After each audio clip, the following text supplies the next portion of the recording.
Welcome to the American Mandate. I'm Grady. And I'm Camden. So, the House of Representatives narrowly passes the budget plan that we thought was going to get shot down. I know Thomas Massie voted against it, but there were several others that were a no yesterday and became a yes late last evening. So it seems like it has been passed by the House. I know there's going to be some kind of reconciliation process through the Senate, because I know they just passed Lindsey Graham's bill, I believe. So I guess we'll see. But what do you think about that?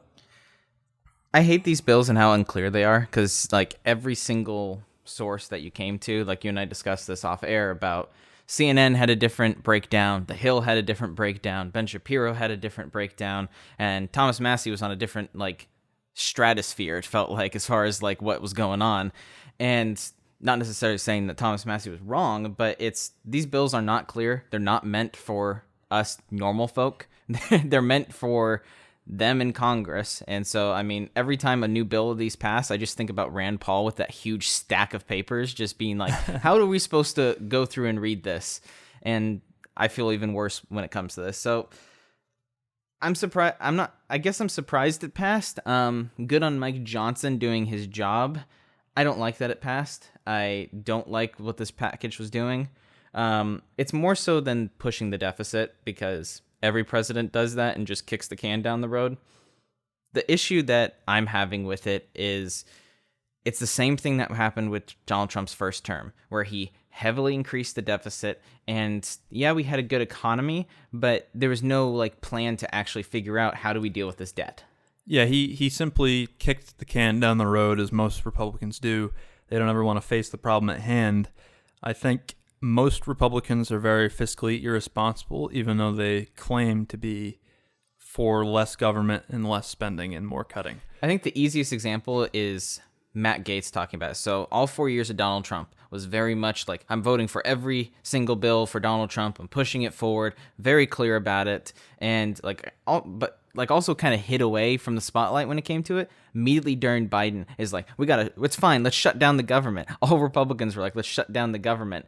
Democrats didn't do that, really. I mean, Democrats were all against this bill and they wanted some other stuff about it.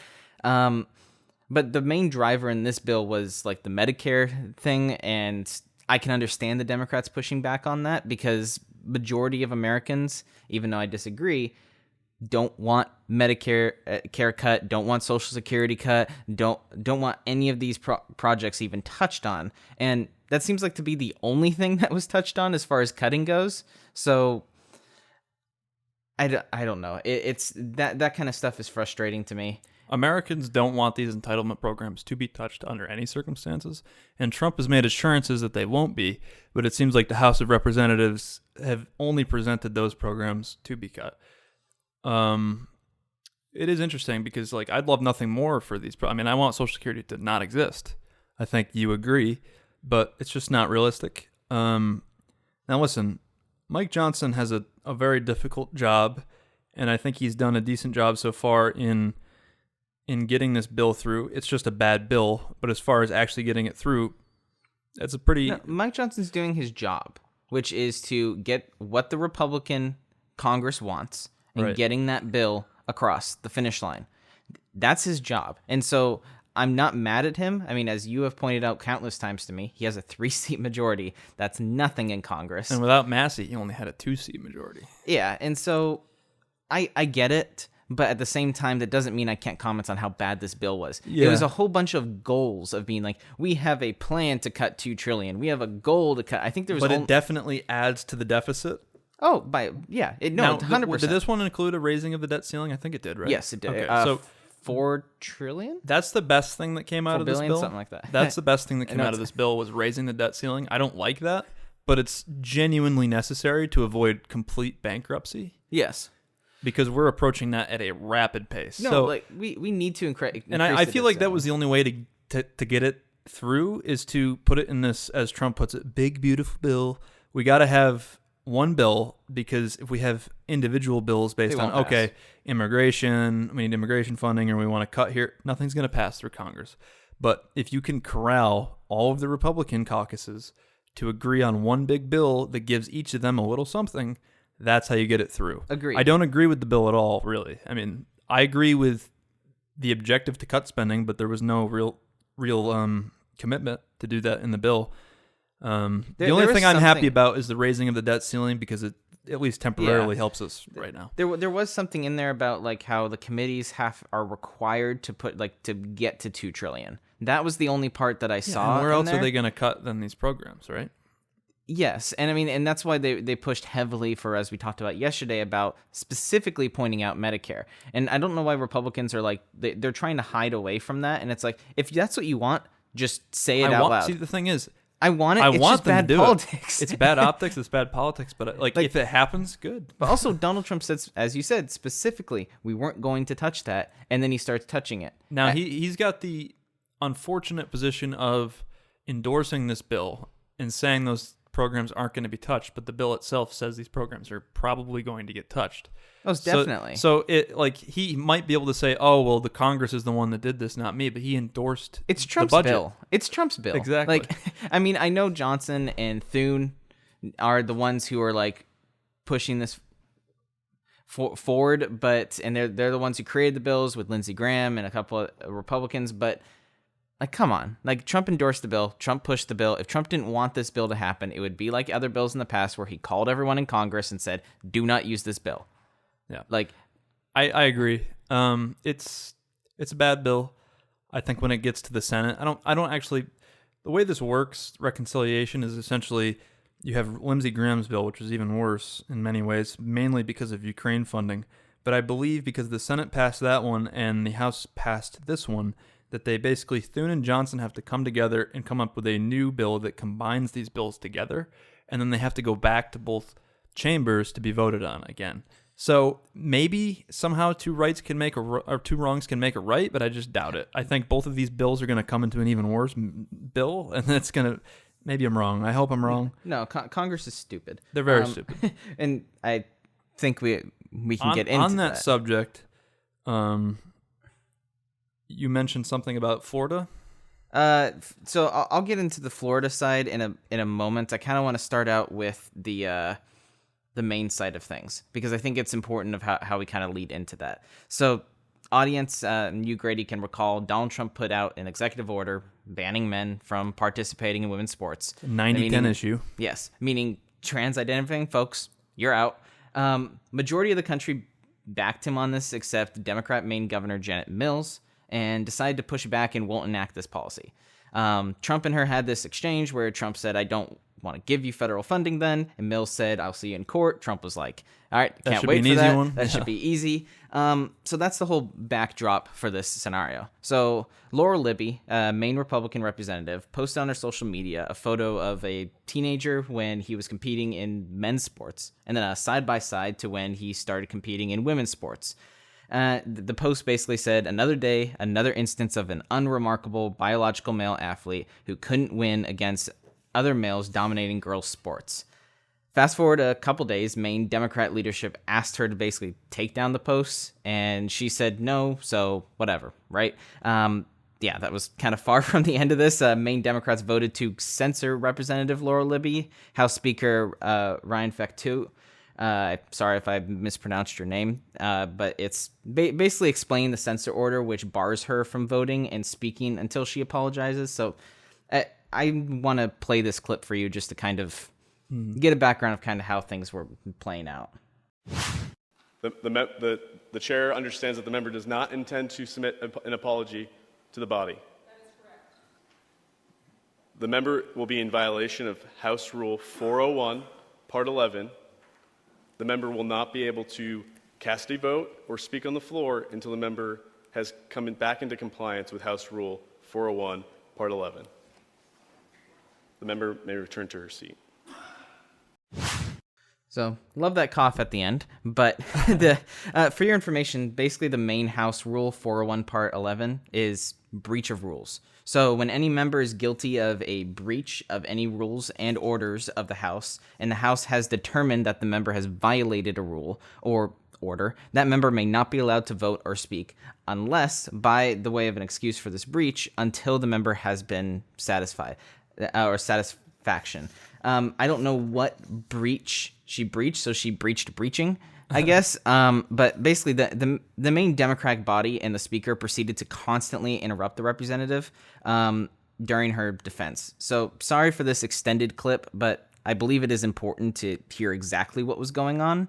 And yeah, so here's this piece. Thank you, Mr. Speaker. My speech does include some background to this post and the events thereafter. So I hope I will not be silenced during the middle of my speech.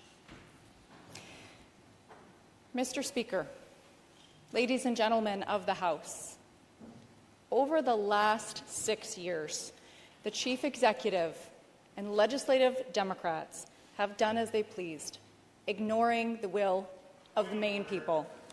The member will defer. The chair will recognize the representative from Portland, Representative Moonen, and inquire to his point of order. The remarks thus far bear no resemblance whatsoever to the words in this order, Mr. Speaker. The chair will remind the member to keep the comments to the order at hand. Thank you, Mr. Speaker. The member may proceed. Thank you, Mr. Speaker. The order at hand. The chair would remind the member, I think we just had a pause in the course of this debate for comments that were exactly like the comments that are being made now.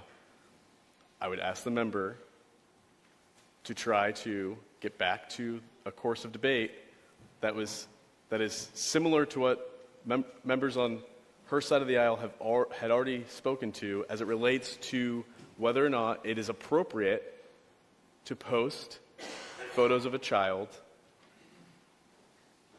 on Facebook as part of a political post. The member may proceed. The day after I made my post, the post of photos of an individual who had multiple photos online with their name on them on multiple websites.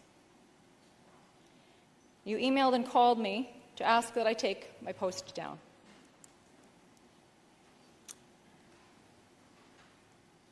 I expected that.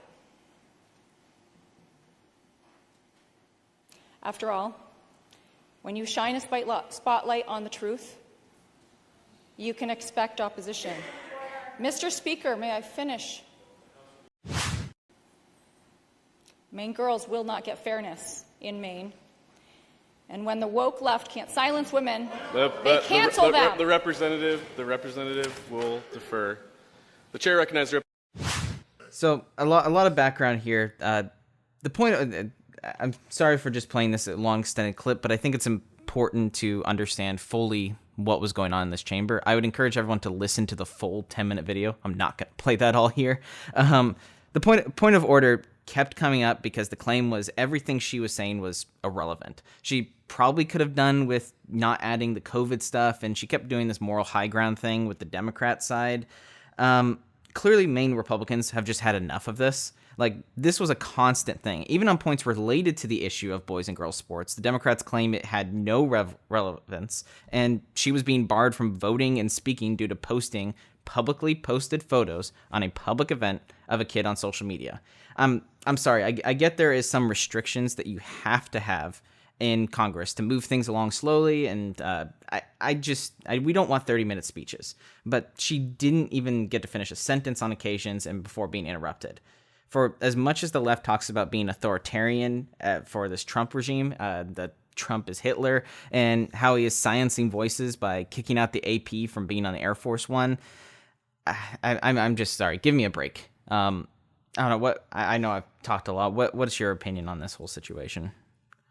I think they need to get off of this high horse that they think that they're on this political grandstand of like, oh, you know, we're going to be the one state that goes against this and stands up to Trump. It's like, this is a 90-10 issue, and you're making yourself look really retarded.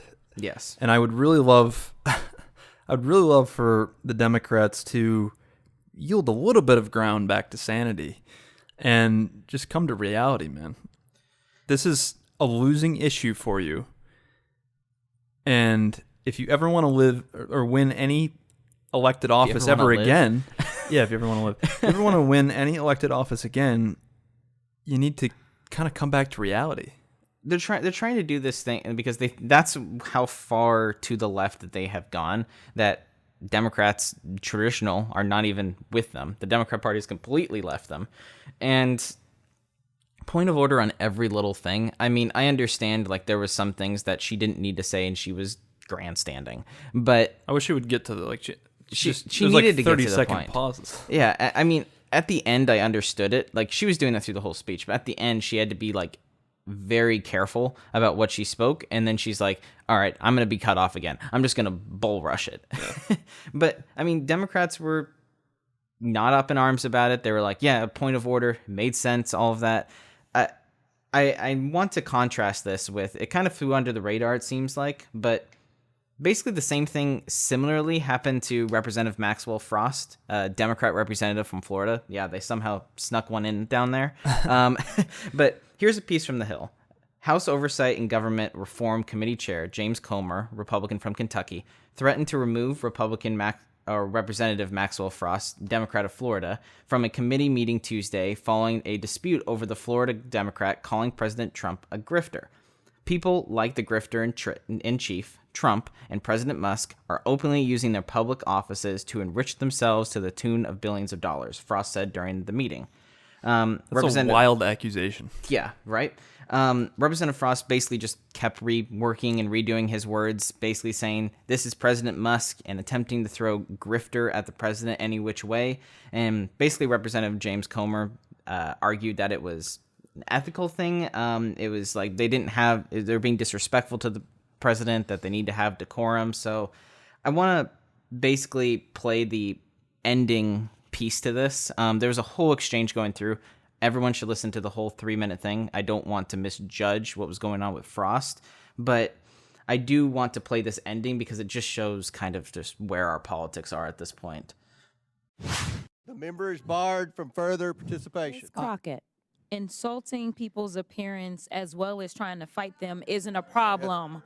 Point of order. It's a yes or no. But we're so sad. No. Yes or no. That our Yes or no. leader. You skip her. We're so Skip sad. her. Skip her. You're My skip vote. her. Go to the next one. Go to the next The one. MSNBC anchor. Go to the next one. Don't count that. Go to the next one. Ms. Randall votes no.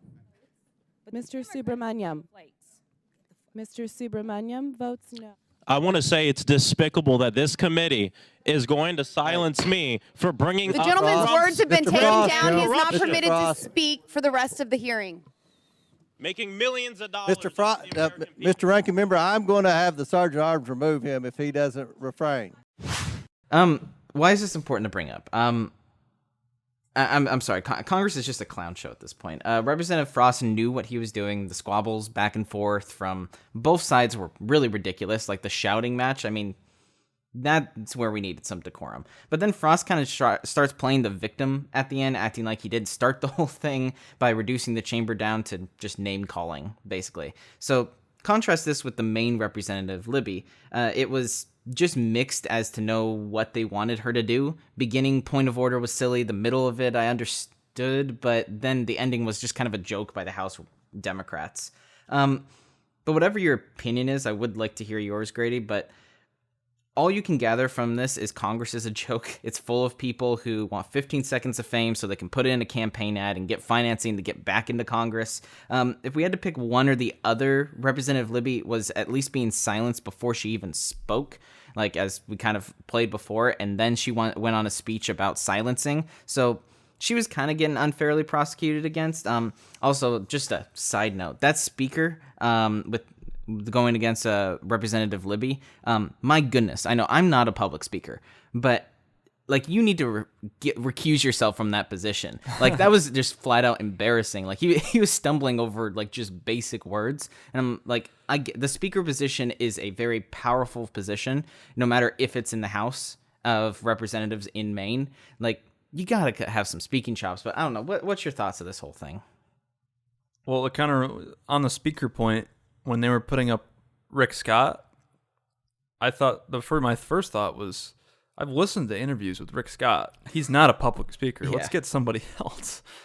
But on the topic of the Florida representative, and Rick Scott was going for leadership at the Senate. To correct, he wasn't going for House. Fair enough, but still, you still got to do speeches. But same piece. Yeah. You're right. Anyway, when it comes to the House of Representatives, the representative from Florida, and as well as the state representative from Maine, I'm more upset about the Maine one, obviously, because it's just so clearly semantics to try to get her boxed in where she can't speak. Saying, the COVID thing isn't really relevant. Okay, fair enough, but to object to any word that comes out of her mouth is just insane. It's ridiculous. She's a public servant. Yes. And you're in a chamber that should be respected. They're treating it. Yeah. Go ahead. They silenced her because the order of operation was they were silencing her for not apologizing for posting that and going against the governor. Because if you look at her X page, it's just going after the governor for this specific decision, and go for it. I think you should be allowed to do that. Same with the guy. You can say what you want about policies that Trump has done, but to say that he's stealing millions, that's a serious accusation, and without any form of evidence, that I feel like should be somewhat punishable. But to be able to criticize, I think, is just a right. Yes, and I think that's why they got way too hung up on the grifter thing. I do think I understood when Comer came in. It's like, grifter in chief, really? Have some decorum in the place. Call him the president and then call him a grifter. That's fine. If you want to do that, you should have freedom of speech in this country. I'm not against that. What I am against is the way he conducted at the end there, where he was just shouting over, and he was already told that you're not allowed to speak throughout the end of this. If you want to fight against that afterwards, go for it. But you didn't. You decided to make a scene so then you could post on X and all your constituents that you're big deal in Congress. It's a political grandstand. Yes. That's what all of these are. It's different than the main one, though, because the main one is undercut, and we don't really the only reason we're thinking about it is because of Governor Janet Mills. That's the only reason we're even looking at that video. Whereas with Maxwell, we're going to look at Representative Frost because he is a public servant in the federal government of the House of Representatives. So, I can understand both points of view, but the left is not. They're saying, yeah, Maxwell Frost, you got him, and then just totally pushing aside this whole thing. It's just, I think it's sad. That's what I think. This is either way. When we heard Representative Frost and we're hearing the Republicans in there, come on, this is immature at every single level that you can play it. Yeah, I guess the next thing to move into, because I've gone on my high horse about this whole thing for a while. Did you hear about the Al Sharpton boycott? I don't know too much about it beyond what you've mentioned. It's quite funny. Al Sharpton, that amazing and wonderful human being, that we all know and love. He gives Joy Reid a run for her money, and now he's the only one left. Well, Joy Reid at least is fun to listen to. Yeah. I can't listen to Al Sharpton. No, I can only listen to Al Sharpton when he's on other people's podcasters are talking about him, and then even when they play a clip, I'm like, I remember. I can't remember if it was Knowles or Walsh, but he did a boycott of Costco or something like that. I think he was going through Costco because they were still standing up to the DEI thing because Trump was trying to get rid of it. And he did this whole grandstand with hundreds of people walking through Costco, and they didn't buy anything, and they just walked out. He's there to support the business, and they didn't buy anything. They just left. But wait, they all need memberships. So they already are they're paying. Trespassing. No, but they're either trespassing. Here's the worst case scenario is they're trespassing, so they all get kicked out of Costco for life. The best case scenario is they all had memberships, and they didn't buy anything, but they paid for a membership, so they already gave Costco money. So, but anyway, he's my favorite. Here's Al Sharpton's latest DEI boycott plan. So, 24-hour blackout on Friday, February 28th, from 12 a.m. to 11:59 p.m. This is the first step to counter the attack on DEI, diversity, equality, a blackout of what? Inclusion. The blackout is to do not make any purchases. Do not shop online or in-store. No Amazon, no Walmart, no Best Buy, no McDonald's and other fast food stores, no gas, no major retailers. Do not use credit or debit cards for non-essential spending. Try to buy all you need before. How many days was this? How many hours? Just a day, just 24 hours. And okay. I guess all him and 12 of his supporters will go ahead and do that. Here's our economy won't be able to handle it. What? It's just funny to me. The left cannot boycott. No. Like, we can talk all we want Bud about Light, the right. Man? To this day, Bud Light. Bud Light was the Republican Party actually doing well with a boycott. The left can do things easier because they own all the industries. This is the first time where the industries like Jeff Bezos and Mark Zuckerberg and all these people are actually on Trump's side a bit. And so they're trying to boycott all these companies, but then they're realizing, shoot, Walmart has the cheapest food for the economy. Oh, shoot, I need gas to get to work. I saw something about Bezos today. I don't remember what it was, but it was something to do with the Washington Post. He fired some head guy. He fired the people with the opinion piece, basically. I didn't look too far into the story. It sounds like he's trying to make it more balanced. He needs to, though. This is what that one guy at CNN did when they brought it in for the CEO. He basically was trying to make it more balanced. He wasn't trying to completely void it of the left, or he would have just killed everyone. Not killed everyone, but killed all the shows. And so that's not that seems what Jeff Bezos is trying to do with the Washington Post. The problem is that's so far gone. It's just most of your staff left, and it's just like CNN, it's just like MSNBC, that it just already looks as the appearance of the left. So all you're doing is alienating your audience, and then the Republican Party's already not listening to you. The only reason the Republicans are subscribed to those counts is so they can be like, haha, that's funny. That's the extent of it. So I wish Al Sharpton all the best. Good luck to him. I think he is... he's an essential figure now that Joy Reid is gone. We need somebody to make fun of. So I don't know. I have nothing else to say on the topic of retarded journalists. I saw that Jake Tapper is writing a book about Biden's decline and his disastrous decision to run for re-election. Now, keep in mind, Jake Tapper from CNN, one of the top guys at CNN for the past 4 years, that has been completely full of shit when it comes to Biden's decline. He's like, oh, Biden's the sharpest he's ever been.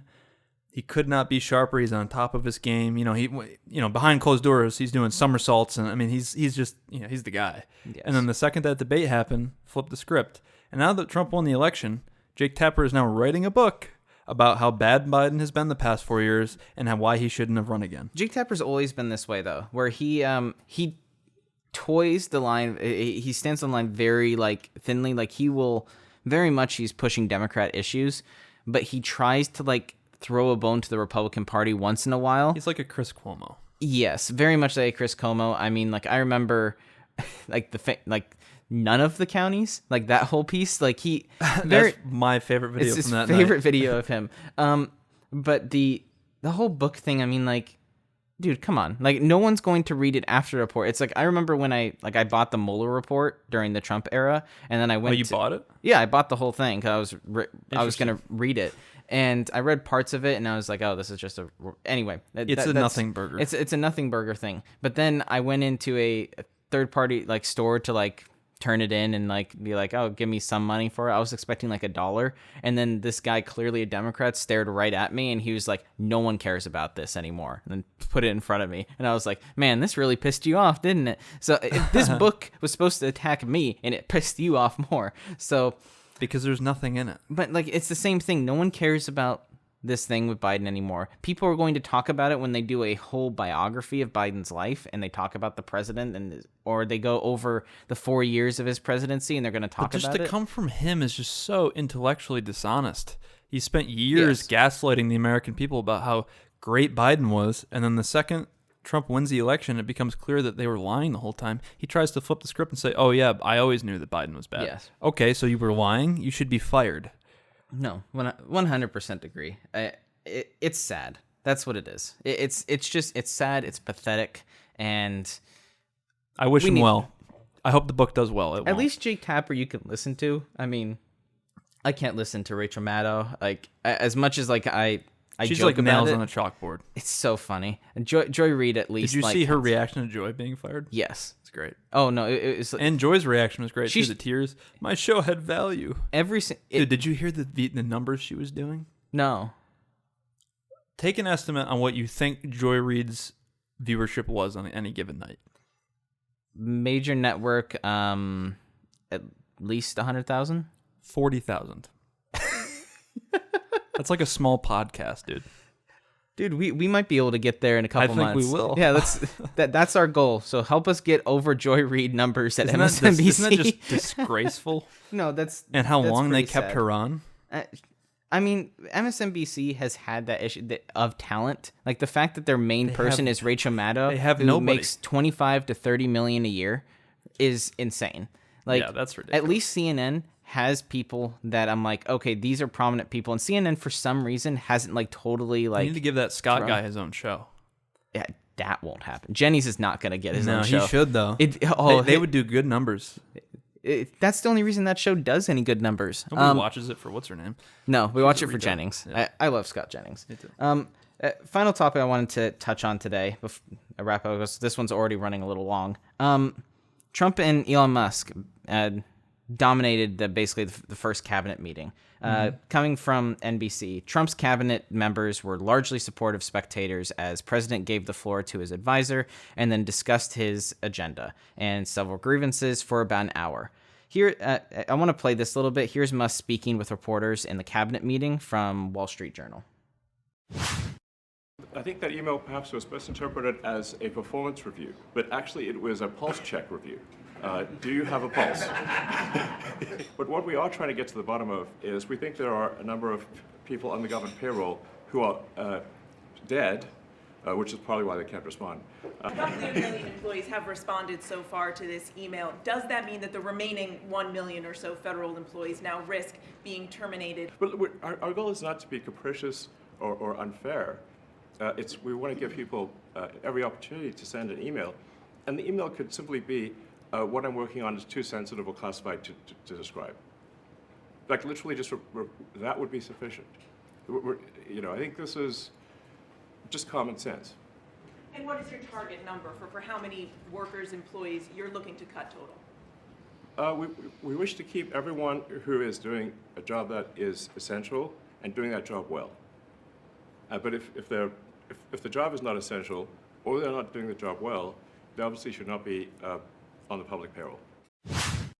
Maybe I was too harsh on Musk over the past couple days. Maybe they saw the heat and changed kind of their narrative a little bit.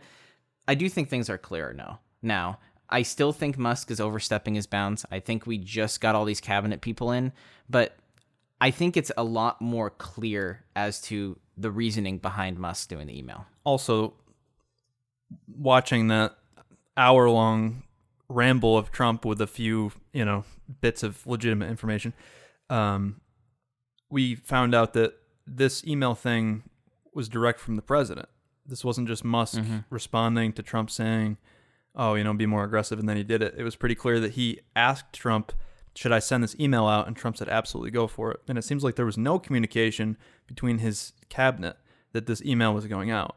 So the cabinet was like, whoa, what are you doing? And they didn't make it clear to anybody that this was just to see if anybody was alive. And he probably shouldn't have went on Twitter and said, well, take this as your resignation.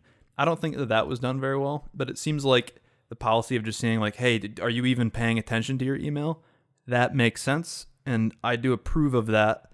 But I could tell just by the faces around the table that Tulsi Gabbard, Marco Rubio, they didn't seem too thrilled with Elon's involvement, at least in the cabinet meeting. Maybe I'm just reading it wrong, but...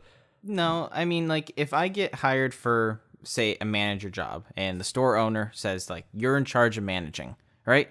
And then the store manager sends out an email to all my employees saying that, hey, I'm going to fire you if you don't do X, Y, and Z. And it's like, you entrusted me to manage my employees and to be in charge. If there's an issue with them, you come to me. So then, because it goes down the list. Yeah, because I'm happy to work with you on cutting a budget and finding waste within my department, but I didn't want you to send an email to all my people saying, if you don't reply to this, you're resigning. It's like, well, I just got here 2 days ago. It's not that the store manager doesn't have the ability or the power to do said thing. It's just it's a weird overstepping of bounds to like the person you entrusted. You entrusted Tulsi Gabbard for But it became clear today that it was Trump that made him do that, not Musk on his own volition, which means Trump needs to communicate with his cabinet a little better on what Elon's involvement is going to be regarding that. Is it just me, or does it feel like this 4 weeks has been 100% about the cabinet, more so than I can really remember about these past groups. Dude, this is the first time I've ever watched a cabinet meeting.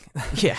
I've never cared about What cabinet. I mean is that we're not like, beside Trump's foreign stuff is what he's focusing on, and he actually has a cabinet that can put put what he needs forward in the domestic.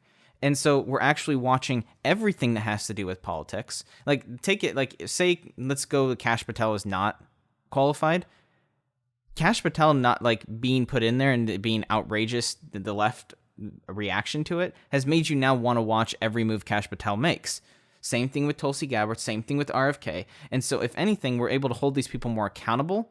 But it is weird that I don't feel like Trump is in the spotlight as much as he was in his first term. The first term, it was all Trump. Now it's just Trump with foreign policy. Everything domestic, everything defense, everything like even Marco Rubio's taking some of the foreign stuff from him. So it becomes clear that the president isn't the one making every decision. Yes. He just picks people that he trusts to make the decisions. And he's just, I mean, that's, I sound pretty uninformed when I say something that's like, well, obviously, but it's like, it's never become clear that like Trump isn't doing all of this. It's his cabinet and that's their job. But in previous administrations, we say, oh, Bush did this, Bush did that. It's like Cheney did this. Donald Rumsfeld did this. Bush takes the blame at the end of the day. Yes. Same with Trump takes the blame at the end of the day because he picked these people. But it becomes clear that the president is a mainly ceremonial position who generally manages, but it seems like his staffers and his cabinet are the ones that obviously make all the decisions. He's just the one that brings policy ideas to the table. And that's why it makes it easier to understand what happened with Biden. Yeah. Biden and the conglomerate picked the people to run their departments, and Biden just let them run it. Right. And that doesn't mean that he wasn't absent. I mean, there was the issues where it was like executive orders that he didn't know he signed. Like, that was a real problem. But well, it seems like 2 years into his presidency, he just completely lost it. I do appreciate this cabinet because there are presidents that have been very hands-on. Like, I think most of Obama's cabinet, outside of Hillary Clinton ran that foreign policy scene because Obama. I think just Obama was a bit of an empty suit too, actually, but not as much as that. Obviously, not as much, Biden, as Bush or Biden. But I do think he was a company man and basically did what the party wanted him to do. Because he just continued the foreign policy of George W. Bush, which goes to show that the deep state goes beyond party. Yes. But yeah, you're right. There's other presidents that obviously wield their power. I mean, Woodrow Wilson. I mean, that guy was almost a dictator. Well, and yeah, but the FDR very, very simply Woodrow wielded Wilson his had power. a lot of his power because of his executive branch, though, and like they all kind of agreed with it. And so Woodrow Wilson was like the kingpin of that cabinet, more so than. But he was more hands-on than, say, obviously Biden. But at least until he had a stroke. Anyhow, do you want to close it off with Newsom? Sure. So he's starting a podcast. Yes, I heard. How do you feel about that? I think, and you and I will disagree with this, I genuinely think it is a good move for Gavin Newsom. Politically, he's clearly running for president. He is clearly trying to put himself out there. I mean, that was the whole point of him being at the Republican convention. It was the whole point of him being on Truth Social, the only Democrat person on Truth Social. He is consistently putting himself forward. Like, I mean, the Ron DeSantis debate. Like, he putting himself front and center and in the best way possible, distracting from the stuff in California because you're looking at him and his message. So the podcasting is a way for him to show his very skilled debating skills, his skill as far as on like talking to people and like twisting people's words. And so is he a good candidate? No. Is he a good governor? Is he a formidable politician? Is he a formidable politician? Absolutely. Yeah. And the Republicans are going to laugh at him. They're going to be like, oh, look at the fires. Oh, look at all the stuff you vetoed. That was bad. I think he's going to dominate the primary probably, or at least be a very formidable foe. I think once it comes to the general election, I think that's when his history will come up more so. Agreed. But the thing with it is if the economy doesn't get better under Trump, if we're still having this issue with Trump, all hinges on Trump handing Vance a great country. If our country is good and we're back to normal, Newsom doesn't have a shot. Newsom has no shot. Okay, so I will push back on the podcast thing. I think that it's a terrible move politically, but I do think it would be a great move at the end of his governorship come 2026, because I think he's not up for re-election, right? He can't. No. And he wants to run for president anyway, so it wouldn't be a good move. So say a year from now or a year and a half, whenever he's out, then it would make sense to me for him to start a podcast, because that's 2 whole years of not only campaigning, but also he needs to keep himself relevant. So, like, if you were to start this podcast in, like, mid-2026, I'd be like, okay, you're on your way out of your governorship. You are preparing to run for president, but it's a little early. That would make sense to me. I think when you're on the way out the door, but there's still 2 years to go, and your state is this bad, especially right after the wildfires, I think making a podcast to talk about Doge and Trump is such a bad move politically that even his own people are going to be like, dude, why don't you fix your state? No, like his own constituents are going to be like, why are you on a podcast? You still got 2 years left. That's very fair pushback. And so I think you can look at both ways objectively. It is a smart move to be on a podcast like him. I do lean more on I think you've convinced me on the wait a little bit longer, because this is only a month and a half after the wildfires. Yeah. So maybe that's what he's trying to distract from, though. Probably. So anyhow, thank you for listening to American Mandate. We're going to get out of here so we stop wasting your time. Have a good one. Take it easy.